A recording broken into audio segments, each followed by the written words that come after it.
আমি উঠি আসা করে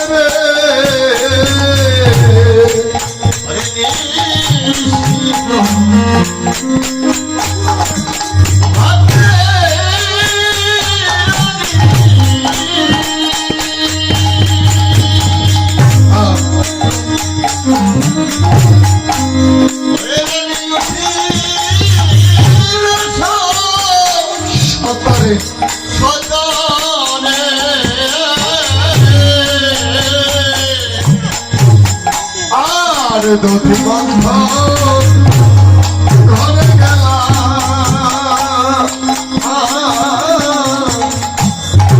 যেন আনন্দরে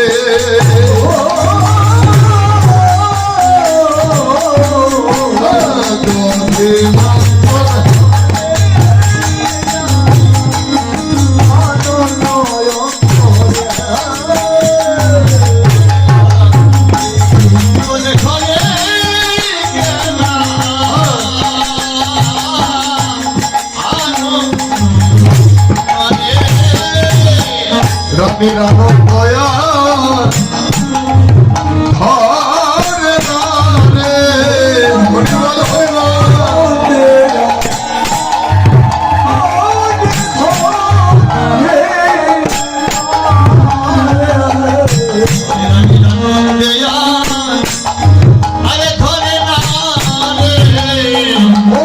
রে গোপাল সেবা সেবা দিবে বলে রানন দয়া ধরে রে হরিবল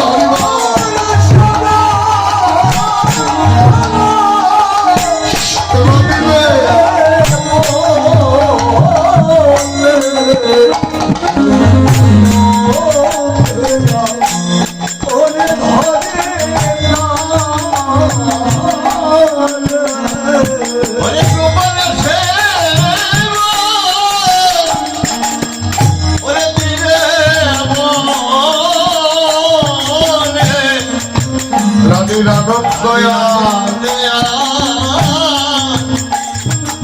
আরে ধরে ওরে গোপাল সেবা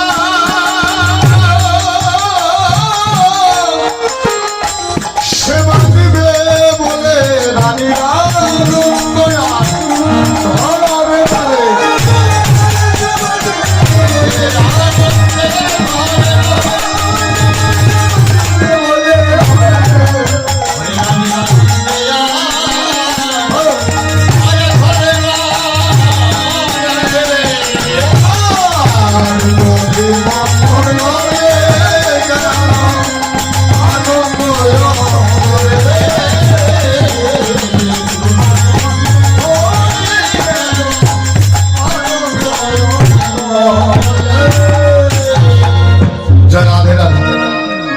ছোট্ট মামুন 50 টাকা ভগবান আসলে দান করেছে, আর এক মাজনে নিয়ে 100 টাকা ভগবান আসলে দান করেছে। ভগবান যেন ভক্তের মনোবাসনা যেন পূর্ণ করে। যে রাধে রাধে, যে রাধে দধি মন্থন ঘরে গেলা যেন আনন্দ অন্তরে। আজ রানীর যেন আনন্দ আর ধরে না। কেন? আজ মা গোপাল সেবা নিজ হস্তে আজ গোপাল সেবা দিবে বলেন। মায়ের যেন আনন্দ আর ধরে না। আজ কৃষ্ণ গোপালের সেবা দিবে বলে মায়ের যেন আনন্দ আর ধরে না। আনন্দ তো হবারই কথা নাকি? অবা আনন্দ হওয়ার কথা। নিজ হস্ত যদি ছেলেকে যদি সেবা দেওয়া যায় আনন্দ হয় না? মায়ের আনন্দ যেন আর ধরে না। কেন? একজন উপানন্দের পত্নী এসে বললেন, ন যশোদা, যশোদা তোর গোপাল তো ভালো নয়, তোর গোপালের জ্বালায় কিছু রাখাই যায় না ঘরে। মায়ের সেদিন আর সহ্য হলো না, সেদিন বললেন, ও দিদি, দিদি গো, প্রত্যেক দিন তো এসে বলিস, আজ একটি কথা বলে দে, আমার গোপালকে, গোপাল যখন তোদের ঘরে চুরি করে, যখন ছানাসর মাখন নবনী চুরি করে খাবে, তুই ধরে আমার নিকটে নিয়ে আসবেন, উপযুক্ত বিচার করে দেব, উপযুক্ত বিচার করব। ঠিক আছে। হঠাৎ করে একদিন গোপাল চুরি করতে যায়, মা চুরি করে সেবা করে, দেরি আর করলেন না, সুযোগ পেয়েছে। যশোদা বড় গলায় বলেছে, আমার ছেলে যদি চুরি করেই যদি সেবা করে, ওকে ধরে এনে দেখাবি। দেরি আর করলেন না, ছোট্ট গোপাল, গোপালকে কোলে নিয়ে মায়ের নিকটে যাবে, নন্দালয়ে যাবে। অর্ধেক রাস্তায় যখন এসেছে, কারণ ভগবানের থেকে চালাক তো এই জগতে কেউ নয়, আমি তুমি যতই চালাক হই না, সব চালাকের বাপ চালাক হলো আমার ভগবান, নাকি? রাধে রাধে। আমি তুমি যত চালাক হই না কেন, সব চালাকের বাপ চালাক হলো ভগবান। বললেন, মা, ও মা, আমি নিয়ে যাবে ভালো কথা, কিন্তু একটি কথা মা। কি কথা? মায়ের কাছে নিয়ে যাবে, বেশ ভালো কথা, কিন্তু আমায় তো নিয়ে যাবে তোমার অঞ্চল দিয়ে একটু ঢেকে নিয়ে যাও। ভগবানের লীলা, তোমার অঞ্চল দিয়ে আমায় একটু ঢেকে নিয়ে যাও না মা। ঠিক আছে। ছোট্ট গোপাল কোলে, গোপালকে অঞ্চল দিয়ে যেন ঢেকে নিয়ে যায়। যখন যশোদার আঙ্গিনা নন্দালয়ে যায়, সামনে গিয়ে ডেকে ডেকে বলছো, যশোদা, তুই না বড় গলায় বলেছিলি এই যে তোর গোপালকে আজ ধরেছি। যশোদা দৌড়ে এসে বলছে, কোথায় আমার গোপাল, কোথায়? দেখি আমার গোপালকে একবার। মা, ভগবানের লীলা দেখো, আমার গোপালকে একবার দেখাও না, আমার গোপালকে তুমি ধরেছো। যখন অঞ্চল সরিয়েছে, দেখে তার সন্তান যেন তার কোলে বসা গোপাল নাই, যে রাধে রাধে গোপাল নাই। কারণ মা বাবা, এই কথাটি সত্য, ভগবান যদি ধরা না দেয়, এই জগতে কারো ধরার শক্তি নাই। ভগবান যদি কৃপা করে, যদি ধরা না দেয়, এই জগতে কারো কোনোদিন ধরার কোনো শক্তি না। সেদিন উপানন্দর পত্নীকে বলেছিলেন যশোদা, ও দিদি, পারবি না, কারণ আমার গোপাল যে সামান্য গোপাল নয়। গোপাল যদি ধরা না দেয়, এই জগতে কারো ধরার সাধ্য নেই। কিন্তু তোকে একটা কথা বলে দেই। কি কথা? তোদের ঘরটা একটু অন্ধকার করে রাখিস, তাই অন্ধকারে আমার গোপাল যেতেও পারবে না, আর চুরি করে সেবাও করবে না। অন্ধকার ঘরে রেখে দিস। সেদিন উপানন্দের পত্নী যশোদার চরণ ধরে বলেছিল, যশোদা রে,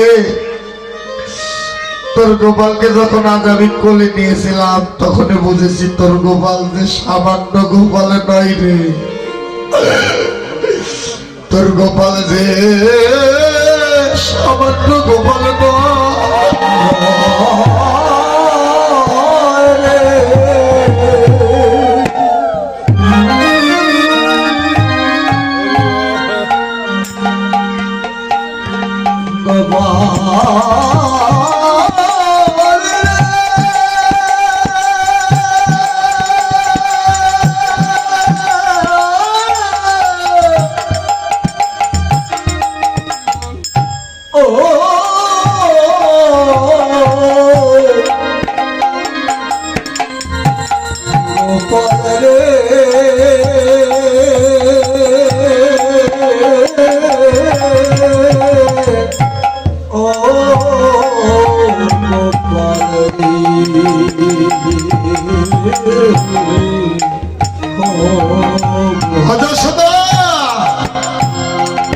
তোর গোপাল যে সামান্য গোপাল নয়। যখন গোপালকে আমি আমাদের কোলে নিয়েছিলাম তখনই বুঝেছি তোর গোপাল যে সামান্য গোপাল নয় রে যশোদা। সানাসর নবনী যতই অন্ধকার ঘরে রাখি না কেন রানীর যশোদা, যতই অন্ধকার ঘরে রাখি না কেন তোর ওই কৃষ্ণচন্দ্র যার ঘরে একবার প্রবেশ করে তার ঘর কি আধার আধার রইতে পারে। হরি হরি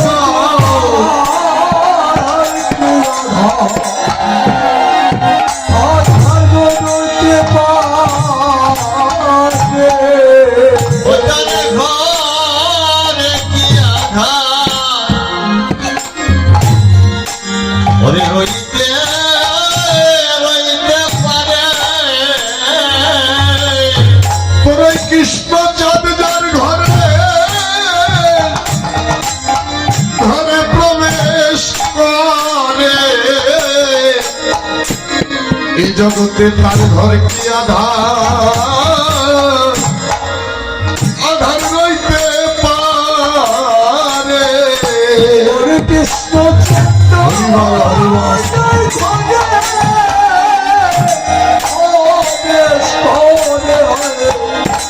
জগতি তার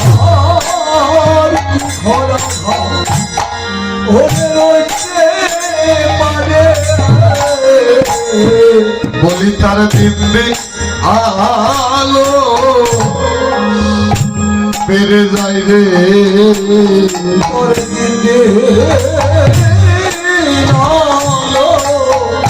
আলো ও তার দিব্যি আলো আলো মেরে যাই রে ও তার দিব্যি আলো মেরে যাই ওই কৃষ্ণ জাত জাত এই 3.5 হাতে দেহ ঘরে প্রবেশ করে তার দিন দিন আলো বেড়ে যায় রে। হরে কৃষ্ণ ঘরে প্রবেশ করে দিন আলো বেড়ে যায়। তোর এই কৃষ্ণ চাঁদ যে ঘরে কেবল প্রবেশ করে তার দিতে আলো যাই রে। হরি হরি বল হরি হরি বল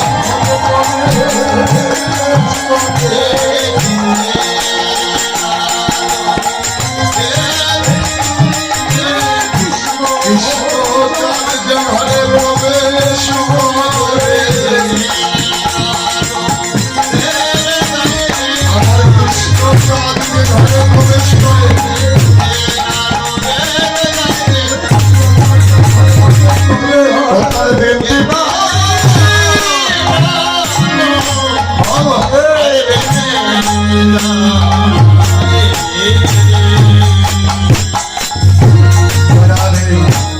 কৃষ্ণ চাঁদ যে ঘরে প্রবেশ করে তার দিন দিন আলো যেন ভরে যায়। ও যশোদা ঘর যতই অন্ধকার করে রাখি তোর ওই কৃষ্ণচন্দ্র যে ঘরে একবার কৃপা করে প্রবেশ করে তার ঘর কি আর আধার থাকে রে?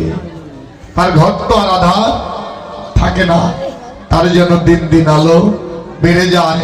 তাই আজ নিশি প্রভাতে মা যেন গোপাল সেবার আয়োজন করলেন, গোপালকে সেবা দেবে বলে। তাই কেমন করে গোপাল সেবার আয়োজন করলেন? যে রাধে রাধে নিশি প্রভাতে রানী উঠিয়া সতরে নদীমন্তন ঘরে গেল যেন আনন্দ অন্তরে। আর কি করলেন? ওরে ধরি লাবণ বন্ধনের দড়ি, ওরে আপনার ঘরে আপনার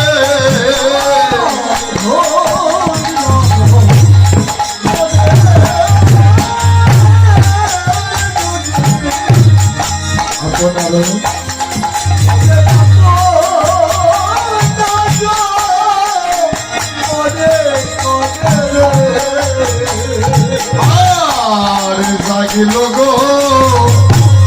কুলের লোক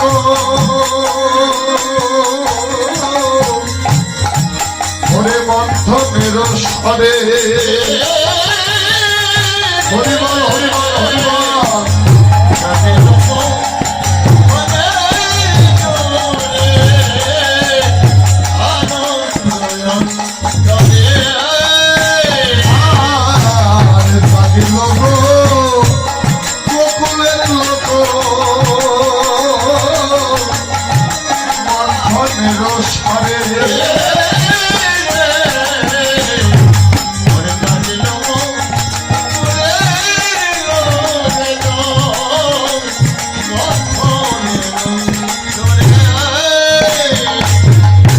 গোকুলবাসী যেন জেগে উঠিল,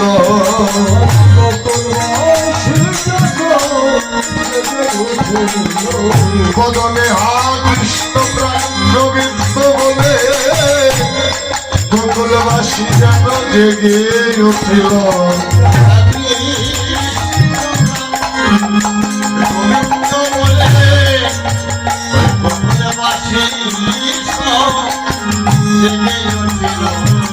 বদনে হা কৃষ্ণ প্রাণ গোবিন্দ বলে যেন গোকুলবাসী জেগে উঠল।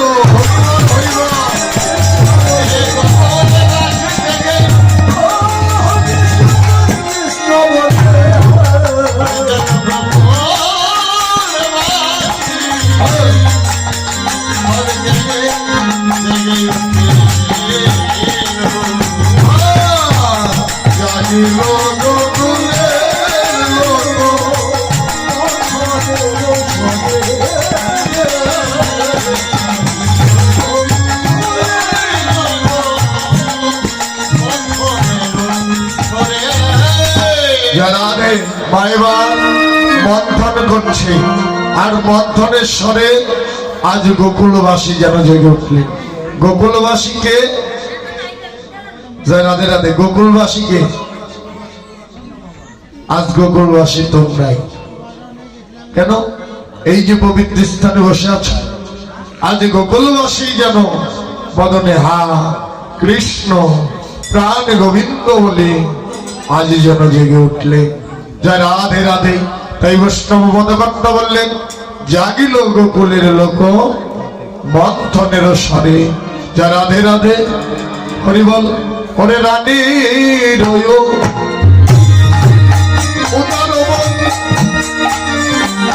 ওরে অন্য নাই জানে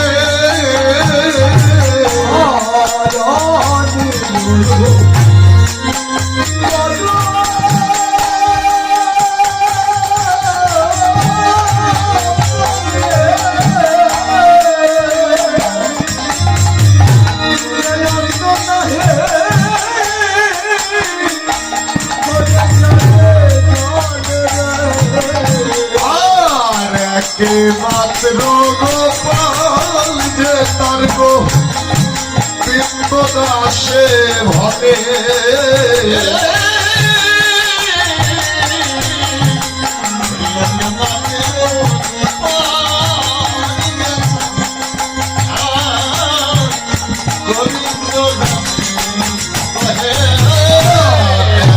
মাত্র গোপাল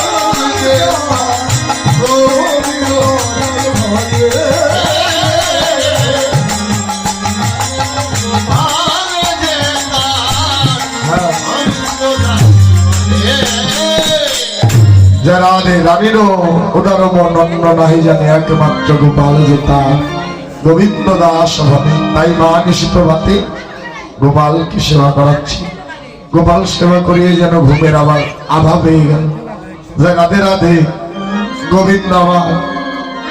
কারণ দেখবেন এই জাগতিক জগতে আমরাও সেবার পর কিন্তু একটা ঘুমের ভাব হয় না? হয় না? ওটা তো হয় না। যা রাধে রাধে গোবিন্দ আমার সেবা করলেন, সেবা করে কেমন যেন ঘুমের আভা পেল। গোবিন্দ আবার ঘুমিয়ে পড়ল। যা রাধে রাধে ওদিকে শ্রীমতী রাধারানী জেগে উঠে জটিলা মন্দিরে গিয়ে আবার ঘুমিয়েছে। এবার ভগবতী দেবী যোগমায়া ভাবনা করে, যদি বাদিনীর ঘরে রাধারানী এমন করে যদি ঘুমিয়ে থাকে তাহলে তো লীলা সার্থক হবে না। তাই ভগবতী দেবী কি করলেন? রাধারানীকে জাগানোর জন্য চলে গেলেন জটিলা মন্দিরে। তাই বৈষ্ণব কবি বললেন, ওরে ভগবতী দেবী সময় জানে, ভগবতী দেবী সময় জানে, আরে রায়ক মন্দিরে করিল পয়ানে,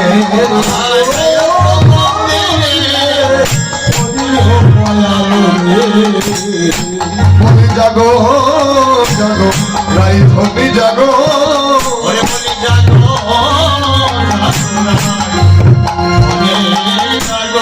বলি জাগো জাগো রাই ধনি জাগো, বলি জাগো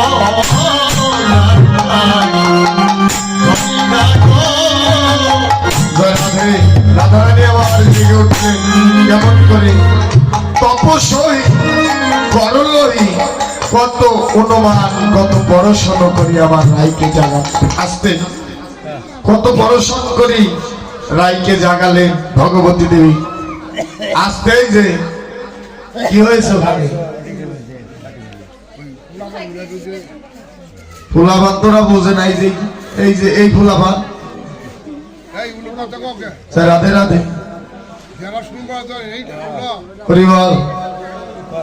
দেখো সে ভাব কি এদের, তিন কাল শেষ, এক কাল আছে যে কখন যেন হরিবল হয়ে যায়। একটু ভালো হয়। হ্যাঁ ও তো বলাবা তাও ঠিক আছে, ঘুম না পারতে পারতো শেষ। দেখ ভাই আসো শেষ করে শেষ। রাধে রাধে কথা বলে নাচতেই যে হরে কৃষ্ণ। এই যে ও ভাইরা কি করছো? কেন পূজা করছো না? তাহলে যেখানে কৃষ্ণ নামে বাদিনী কেন? রাধে রাধে হরিবল। তাই কি করলে?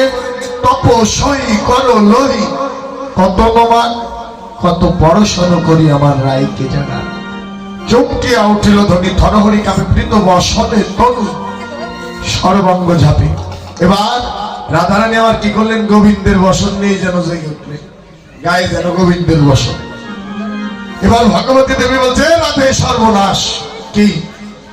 এমনিতেই তো তোর দোষ, বাদিনীর ঘর, এমনিতেই তোকে দেখতে পারে না, কৃষ্ণ কলঙ্কিনী বলে। আর যদি দেখে গোবিন্দের বসন্ত রঙে, তোর আর রক্ষা নাই রাধে, তোর আর রক্ষা নাই। এবার গোবিন্দের বসন ছেড়ে দিয়ে নিজ বসনে সবার হয়ে যায়। তাই কি করলে? আমার প্রেমময়ী শ্রীমতী রাধারানী গোবিন্দের বসন ছেড়ে দিয়ে নিজ বসনে সবার হয়ে জেগে উঠলে। আর এদিকে ভগবতী গেলেন ঐশে নন্দালয়ে আমার অনাদিরাদি শ্রী গোবিন্দকে জাগাবার লাগি। জয় রাধে রাধে। ভগবতী আসি ঘর মাঝে বসে, সময় জানিয়া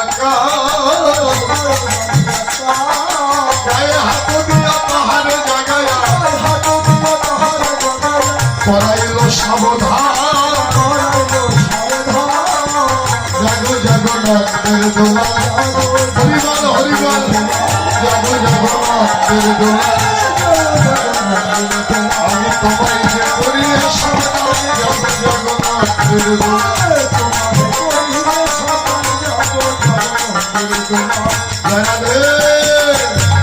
তোমায় যে করি সাবধান, জাগো জগন্নাথের দোলা। এবার পরাণের পরা বলহ বাবার জেগে উঠলে কেমন করে ভগবতী যখন ডাকছে তখন কেমন ভাবে জেগে উঠলেন তাই বৈষ্ণব কবি আবারও পদ লিখলেন ওরে সতরে উঠিয়া তাহারে বন্ধিয়া নয়ন কালো হাতে সতরে উঠিয়া তাহারে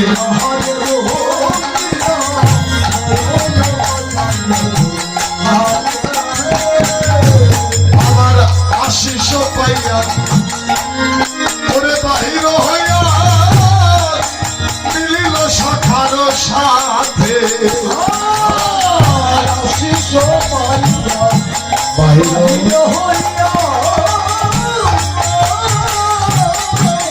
মিলিল ভক্তের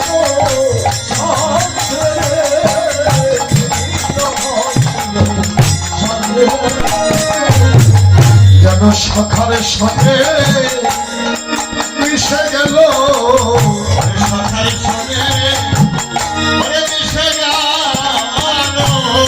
ওরে প্রভাত কালে গোবিন্দ জেগে উঠে সখারের সঙ্গে মিশে গেল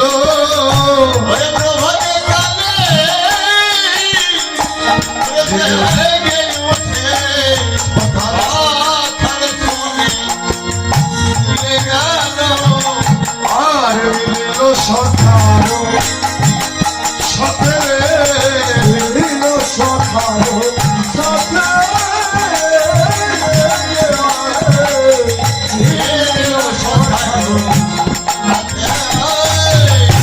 যারা গোবিন্দ জেগে উঠলেন কেমন করে সতরে উঠিয়া পাহাড়ে বন্ধিয়া নয়ন কচালো হাতে দেখবেন ঘুম থেকে উঠে আমরা এই যে নয়ন কচলাই চোখ ডলাবিলি করি সত্য না নাকি ও দাদু সত্য তো মাঝে মাঝে একটু ঝাঁকি দিও যা রাধে রাধে কেন সতরে উঠিয়া পাহাড়ে বন্ধিয়া নয়ন কচালো হাতে আশিস পাইয়া বাহির হইয়া মিলিল সখার সাথে গোবিন্দ আমার জেগে উঠে সতরে উঠিয়া পাহাড়ে বন্ধিয়া কাকে মা বসুমতীকে যেন প্রণাম করছে এই জাগতিক জগতের রসিক যারা জানে যারা দেখবেন অনেকে জানিত মানুষ যারা তারা কিন্তু খাট পালঙ্ক থেকে নামার আগে মাটিতে পা দেওয়ার আগে কিন্তু তারা কিন্তু প্রণাম করে বের হয় কেন মা বসুমতী ভগবানের শিক্ষা দিচ্ছে জগৎজীবকে গোবিন্দ আমার জেগে উঠে প্রথমেই যেন মা বসুমতীকে যেন প্রণাম করছে আর এদিকে গোবিন্দ আমার জেগে উঠেছে ভক্ত যারা তারা কি করলেন ওরে যত সখাগণ করিয়া যত সখাগণ করিয়া যত ধুয়াইল খোঁচাবে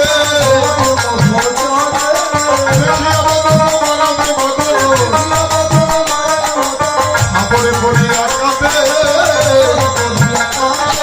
বলি আমার ভাগ্যে হলো না রে আমার ভাগ্যে হলো না রে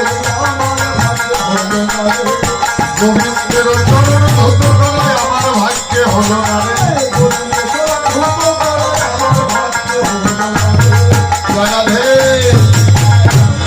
যত সখাগণ করিয়া যতন ধোয়াইল মুখ চাঁদে দেখিয়া মদন মরমে মদন ফাপড়ে পড়িয়া কাঁদে লীলার প্রান্তে মদন দাস দাঁড়িয়ে দুটি নয়ন জলে কাঁদছে কেন কাঁদছে সখা যারা ভক্ত যারা তারা তো গোবিন্দ জেগে উঠেছে গোবিন্দের চরণ ধৌত করছে মদন ধৌত করছে আর লীলার প্রান্তে মদন দাস দুটি নয়ন জলে কেঁদে যাচ্ছে আমার ভাগ্যে তো হলো না আমি যে কত জন্ম জন্মান্তরে অপরাধী তাই আমার ভাগ্যে তো হলো না জয় রাধে রাধে হরিবল করে দহন মোহন না জয় কত আনন্দে আকুল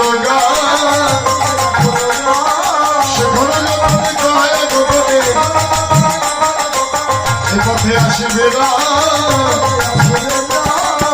আশা করে বসে রইলাম আশা করে বসে রইলাম রাধারানীর কৃপা হবে বসে রে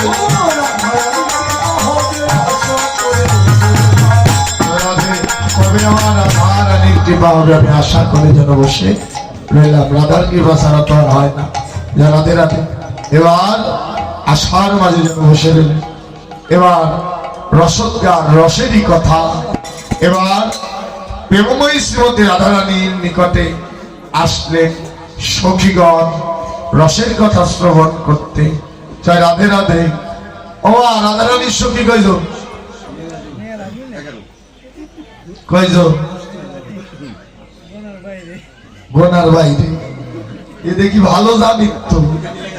আপনারা যারা মন্ত্র নেননি এখন এই যে গোসাই আছে জয় রাধে রাধে একবারে পাকা গোসাই জয় রাধে। কয়জন রাধারানীর সখী কয়জন?